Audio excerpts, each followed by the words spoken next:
Hey fans, you're back with me, Mike Spider Slayer, getting ready to do Spider Slayer's Haul, episode number 292. That's right, guys. If you're not familiar with this series, it's the first time you're ever watching it, this is the video series where each and every week I show you, the fans, which comic books I picked up at the store.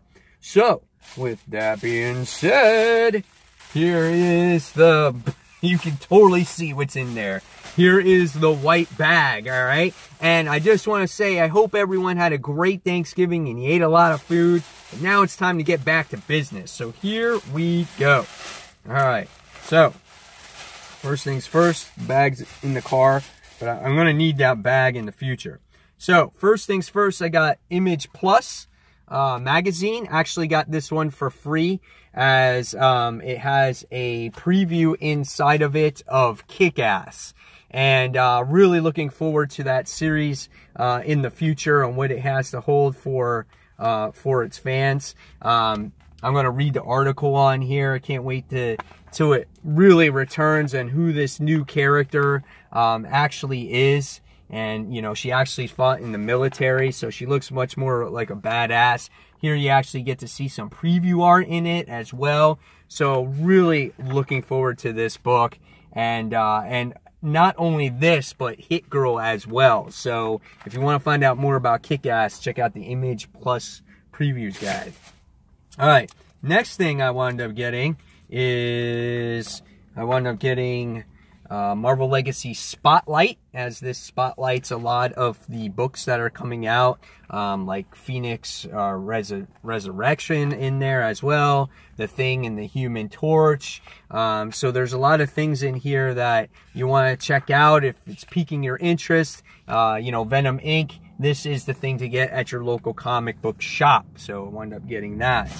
This one is the actual previews guide. So this gives you also more things that are coming out as well in the future. So Captain America 697, Incredible Hulk issue number 712. So a lot of cool things in there as well. So things to get excited for the new year. The next thing I wound up getting, and I got this absolutely for free. This is a $10 like pocket trade, and I wound up getting Runaways, Escape to New York. This is volume number 5. So I was really pleasantly surprised to do this. They were like, hey Mike, do you want this? And I was like, sure, why not? And it's got Nico on the cover there, so I was excited to get it. Absolutely free, no cost to me. All right, so let's go into the comics. What did I actually get? First things first is I wound up getting Kill or Be Killed. This is issue number 14.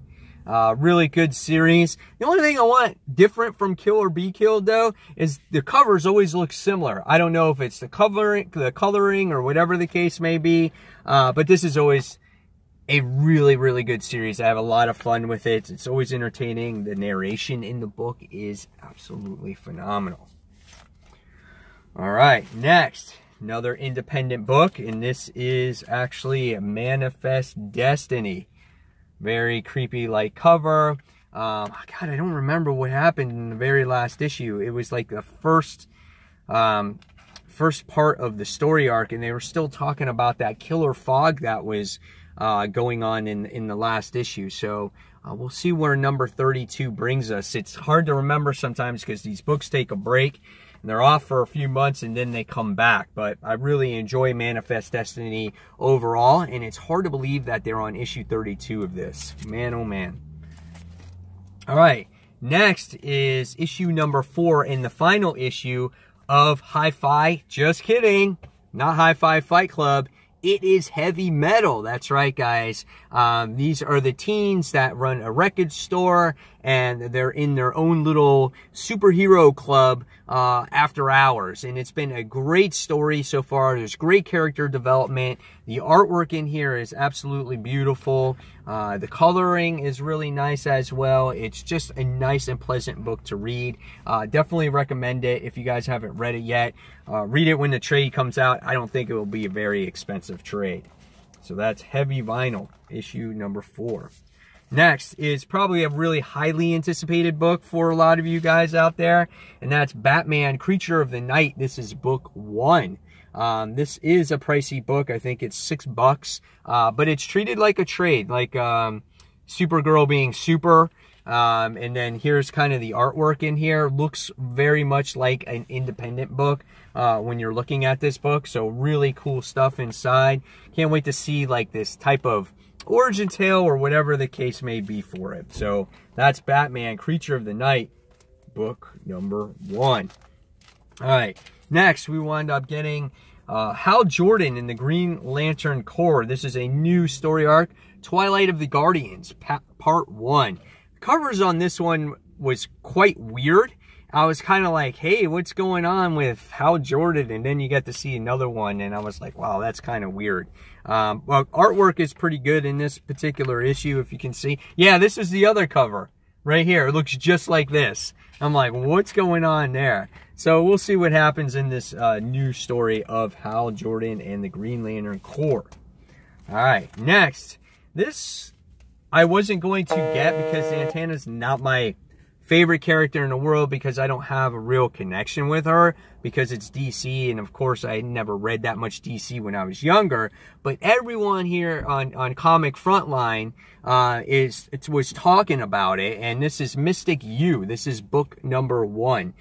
This is another pricey book this week from DC. This is a $6 book, and this was a lot of their books this week. There were annuals and different types of number 1s, and so this piqued my curiosity after I actually read the, solicit for it and whatnot. So I decided to pick it up. So that's Mystic U, issue number 1. Next, the one annual I did get from DC this week is because I'm enjoying the series so well, and most of the time this series is in my top 5. And this is Injustice 2, issue number 1, or I'm sorry, annual number 1. And here we have Harley's Horde in there as well, so we got that part of the story. What does the actual issue have to do about? I'm not sure, but we know we got Wonder Woman in there and the Amazons, so that's always a cool thing in there. Everyone's looking for a good Wonder Woman stories these days. Looks like it might be a bunch of short stories in there, because that's what I turn to, so looking forward to it. So we'll see what happens. So Injustice 2 annual number 1. All right. Now, one of my more highly anticipated books this week that I was looking forward to is Darkhawk, issue number 51, but obviously it's only a one-shot. But I'm really hoping this book sells so they can re-release a Darkhawk series. I'm missing it tremendously. So we'll see what happens with it. Quite interesting introduction here, as you get to see a couple of my little preview pages as I'm showing in here. So, I don't know. We'll see where it goes. I want to see some Darkhawk action. I'm not seeing very much of it. So, I guess we got some right there. So, yeah, we'll see where that one goes. So, that's Darkhawk issue number 51. All right, next from Marvel Comics, we wound up having Jean Grey issue number 9, as this continues the whole psych wards thing. With Emma Frost and whatnot. So I like the cover here, as they're like on an actual chessboard, and there's diamonds falling from it. I think that's a really nice looking cover, in my opinion there. So good story from Jean Grey. It hasn't been my most exciting book of the year. I expected a little bit more from Dennis Hopeless, but the story for me has felt dragged on, but we'll see how this goes and how it brings back the original Jean Grey. So issue number 9. Next is a book that has exceeded my expectations this year, and that is Venom. This is issue number 158. Ever since Eddie Brock got his Venom symbiote back, I've been pleased with it. And you throw in Kraven the Hunter in this issue, or in this story arc, and Mark Bagley's artwork, it makes for the perfect storm. And this has been a really great book.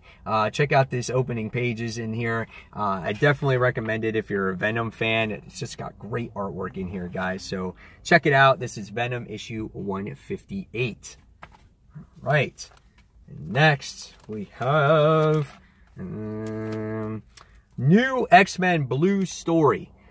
Here it has Cross the Capers Part 1, as that looks like Professor X. So we'll see what Colin Bunn has in store for this new story arc now that the whole Mojo world is over with. I know a lot of people are not turned on by that, or X-Men Blue either, but here's the artwork going forward with this series. Looks a little cartoony, something that you would see obviously in an animation type of show.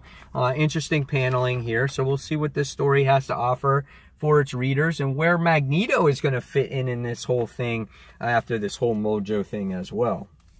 All right, and last but not least, guys, wound up getting Wolverine, or I'm sorry, it's not Wolverine, just kidding. It's Old Man Logan. This is issue number 31, and it plays tribute to Wolverine issue number 2. I think it's the second volume of that series. Got the lenticular cover. You can see it better when it's out of the plastic. So here's the old cover, and there's the new. Old, new, old, new. So there you have it. So we're going to see what this story has in store for its readers. This is a new story arc as well, because we got done with the whole Maestro thing that wrapped up in the last issue. So it looks like we're starting what's his name, Samurai, in there. So I don't know, we'll see what happens with it. So there you guys have it. There is the haul for the week. Hopefully you guys enjoyed it. And now in the comments below, tell me what you bought this week at the comic book store, which books you're looking forward to most to reading. And fans, as always, thank you so much for watching. And until the next comic book review, this is Mike Spider Slayer signing off. And I'll see you real soon, fans. Take care. Bye.